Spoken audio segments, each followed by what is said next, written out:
The moment I finally settled into my dream lakefront cabin, I thought my biggest challenge would be unpacking boxes and getting the dock ready for summer. But I was dead wrong. Barely a week in, a swarm of HOA representatives showed up at my doorstep, papers in hand, voices raised, and demands that made my jaw drop. They wanted unrestricted access to my private lake property.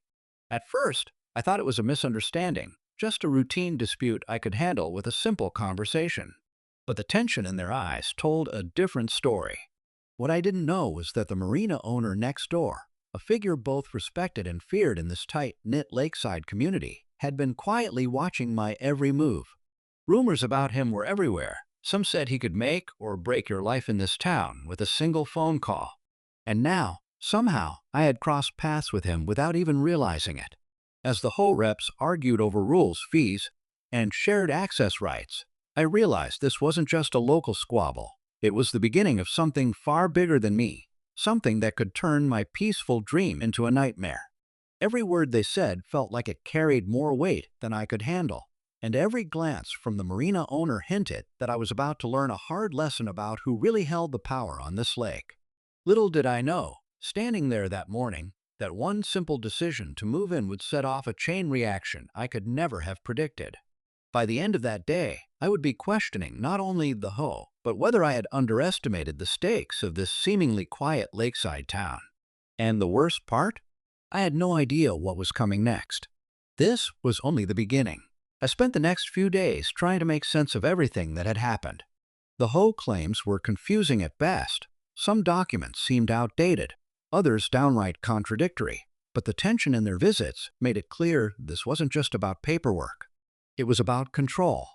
Every time I stepped outside, I felt eyes on me from the marina, as if the owner was silently measuring my every move.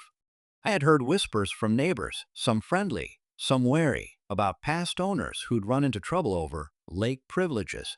The marina itself was a fortress of sorts, docks lined with boats so polished they seemed almost untouchable, and a staff that treated the owner with a mixture of fear and respect. I quickly realized that anyone who dared cross him ended up regretting it. And now, somehow, I was on that path without even knowing why. Late at night, I'd sit on my porch listening to the gentle lapping of the water, but instead of peace, it brought unease. Every creak from the dock, every distant motorboat felt like a reminder that I was being watched, evaluated, and possibly tested. I tried reaching out to the HOA, hoping to resolve the issue calmly, but each call seemed to dig me deeper into a web of rules, fines, and community standards. Even the neighbors were divided. Some offered sympathy, others gave cautious advice, warning me not to provoke the marina owner. Their cryptic comments only added to the mystery. "Just don't mess with him," they'd say, as if that was the only law that mattered around here. By the end of the week, I realized the fight wasn't just about lake access anymore. It was about power, reputation, and a network of unwritten rules that I had unknowingly stepped into. I had to figure out how to navigate this delicate balance. But one thing was clear. Any wrong move could trigger a chain of events I wasn't ready for. And the marina owner? He was already making it clear that I had just entered a game I didn't fully understand. Days passed, and the conflict with the HOA only seemed to escalate.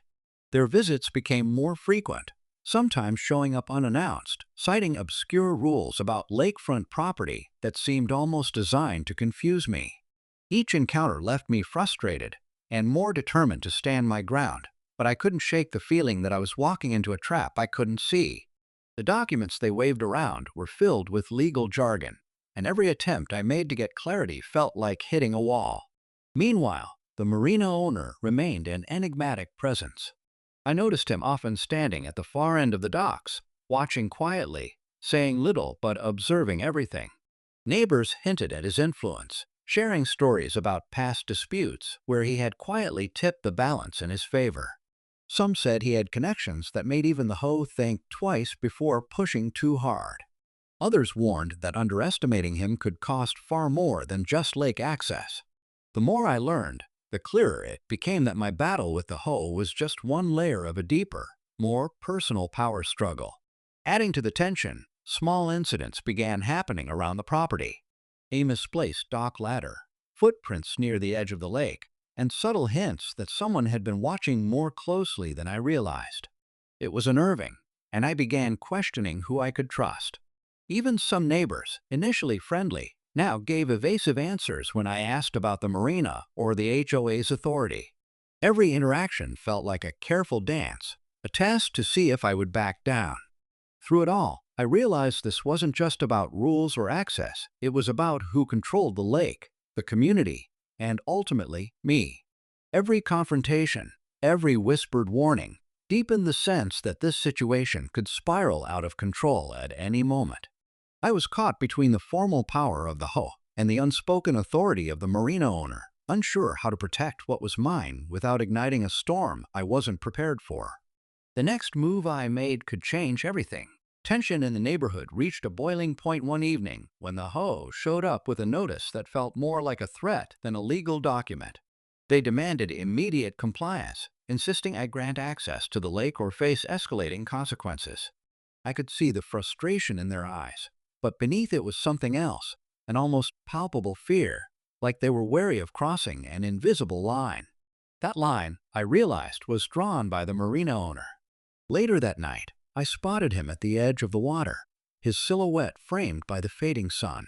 He didn't speak, didn't wave, just watched me as I checked my property line, as if measuring my confidence and patience. I felt a mix of intimidation and curiosity. Who was this man, really? And why did his presence make the HOA hesitate?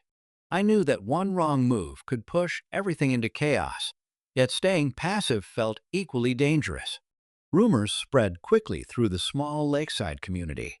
Some neighbors whispered that the marina owner had a reputation for settling disputes in unconventional ways, methods that left people shaken, but usually unharmed if they knew how to navigate the situation. Others hinted at legal loopholes buried deep in the community's founding documents, secrets that had given him leverage over landowners for years.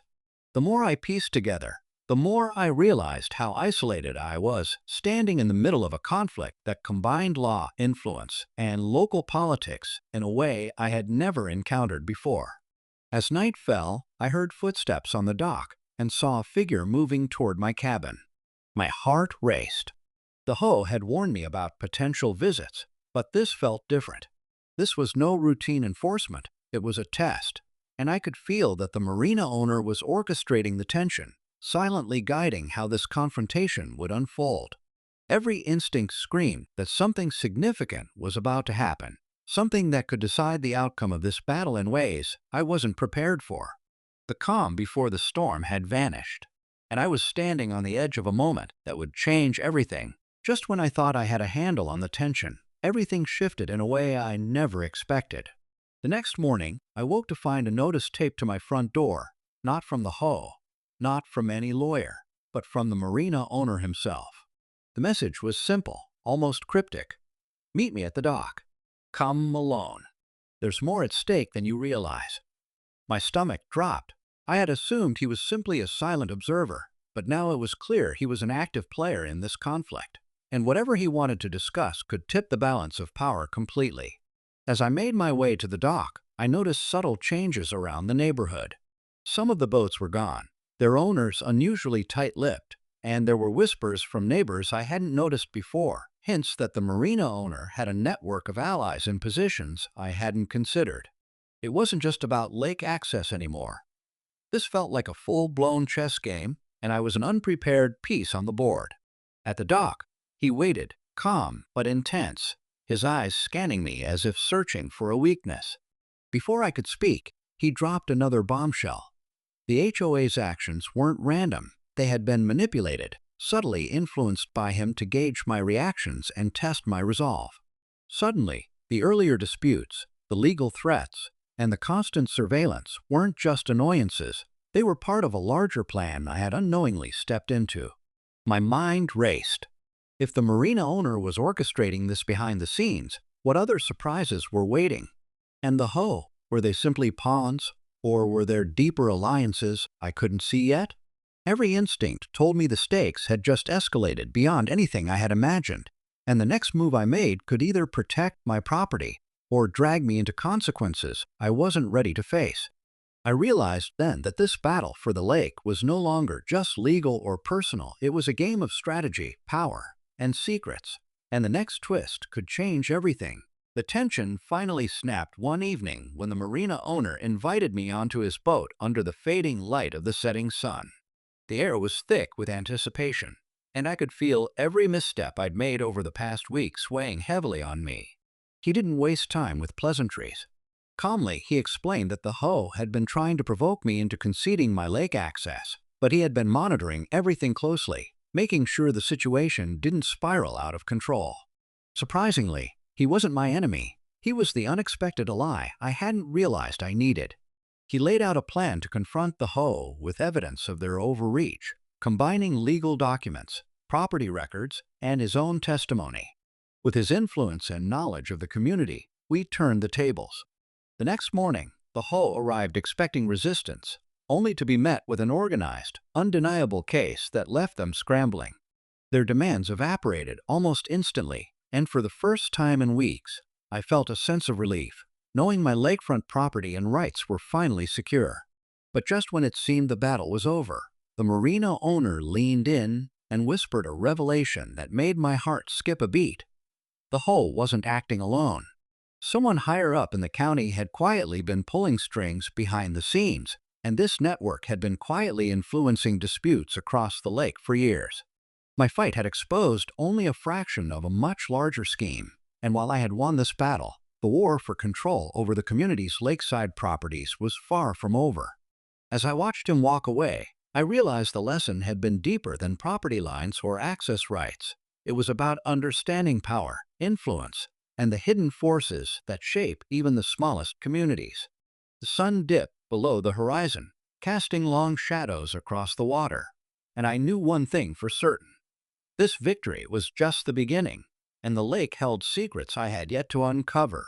In the days following the showdown, life around the lake slowly returned to a fragile normal. The Ho, humiliated and unable to challenge the marina owner's evidence, retreated, leaving me with my property and the peace I had been craving. Neighbors who had been cautious now approached me with quiet smiles, offering congratulations and subtle advice, as if acknowledging that I had passed some unspoken test of resilience. The lake felt different now, not just a place of leisure, but a reminder of the lessons I had learned about vigilance and standing my ground. The marina owner remained a distant but respected presence. We didn't need to become friends. A nod across the docks was enough to acknowledge a mutual understanding. He had shown me that in communities like this, power isn't always visible in bylaws or posted signs. It's woven into the relationships, influence, and sometimes silent agreements that govern the everyday. His guidance had turned what could have been a nightmare into a lesson in strategy, patience, and careful observation. I also realized that the Ho battle had brought clarity to my life in unexpected ways. I now understood which neighbors could be trusted, who watched too closely, and where to draw lines. The lake, once a symbol of a dream home, had become a symbol of awareness and preparedness. Every ripple on the water reminded me that challenges, even unexpected ones, could be faced if I stayed alert and trusted my instincts. As summer settled over the lake, I finally had time to enjoy the quiet mornings and peaceful evenings I had imagined when I first moved in. Yet there was a lingering awareness that the lake held secrets still, and power dynamics shifted quietly beneath the surface. I had survived the storm, learned the rules, and gained respect, not through confrontation alone, but through understanding the unseen forces shaping this community. The experience left me wiser, cautious, and more connected to the lake than I had ever imagined, ready for whatever might come next.